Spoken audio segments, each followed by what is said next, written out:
Doctor Krithika Reddy ಕೊಲೆ ಕೇಸ್ಗೆ ಸಂಬಂಧಪಟ್ಟಂತೆ major ತಿರುವುಗಳನ್ನ ಈ ಕೊಲೆ ಕೇಸ್ ಪಡೆದುಕೊಳ್ತಾ ಇದೆ. ಪೊಲೀಸರ ತನಿಖೆ ಸಾಗದಂತೆ ಮೇಜರ್ ಬೆಳವಣಿಗೆಗಳು ಕೂಡ ಈ ಕೇಸಲ್ಲಿ ಆಗ್ತಾ ಇದೆಯಂತೆ. ಡಾಕ್ಟರ್ ಕೃತಿಕಾ ರೆಡ್ಡಿ ಕೊಲೆ ಕೇಸಲ್ಲಿ ಮತ್ತೊಂದು ರಣರೋಚಕ ಅಪ್ಡೇಟ್ ನಿಮ್ಮ ಗ್ಯಾರಂಟಿ ನ್ಯೂಸ್ನಲ್ಲಿ. ಅಸಲಿಗೆ ಪತ್ತಿ ವೈದ್ಯೆಯನ್ನ ಕೊಂದ ಪಾಪಿ ವೈದ್ಯನ ಪ್ಲಾನ್ ಏನಾಗಿತ್ತು ಗೊತ್ತಾ?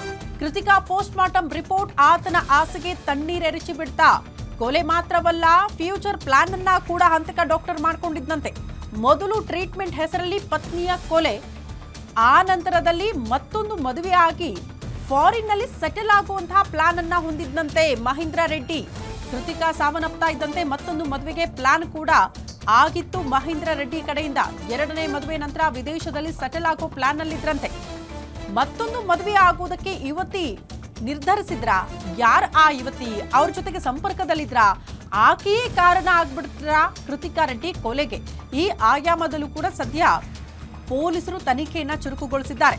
ಸದ್ಯ ಕೃತಿಕಾ ರೆಡ್ಡಿ ಹತ್ಯೆ ಹಿಂದಿನ ಕಾಣದ ಕೈಗಳನ್ನ ಪತ್ತೆ ಮಾಡೋದಕ್ಕೆ ಪೊಲೀಸರು ಮುಂದಾಗ್ತಿದ್ದಾರೆ. ಯಾವುದೋ ಒಂದು ಕಾಣದ ಕೈ ಇದೆ, ಬಟ್ ಅದು ಯಾರದ್ದು ಅನ್ನೋದನ್ನ ಪತ್ತೆ ಮಾಡೋದಕ್ಕೆ ಪೊಲೀಸರು ತನಿಖೆಯನ್ನ ಚುರುಕುಗೊಳಿಸಿದ್ದಾರೆ ಅನ್ನೋದ್ರ ಬಗ್ಗೆ ಮಾಹಿತಿ ಸಿಗ್ತಾ ಇದೆ. ಅಲ್ಲಿಗೆ ಕೃತಿಕಾ ರೆಡ್ಡಿ ಪೋಷಕರು ಮಾಡ್ತಾ ಇದ್ದಂತ ಆರೋಪ ಕೂಡ ನಿಜಾನ ಅನ್ನೋದು ಪ್ರಶ್ನೆ.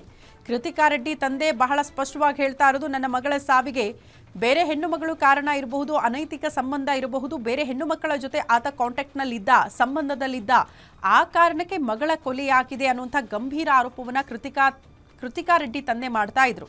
ಹಾಗಾಗಿ ಆ ಆರೋಪಗಳು ನಿಜಾನ ಅನ್ನೋದು ಮೇಲ್ನೋಟಕ್ಕೆ ಬಹಳ ಸ್ಪಷ್ಟವಾಗಿ ಕಾಣಿಸ್ತಾ ಇದೆ. ಪೊಲೀಸರು ಕೂಡ ಅದೇ ಆಯಾಮದಲ್ಲಿ ತನಿಖೆಯನ್ನು ಚುರುಕುಗೊಳಿಸಿದ್ದಾರೆ.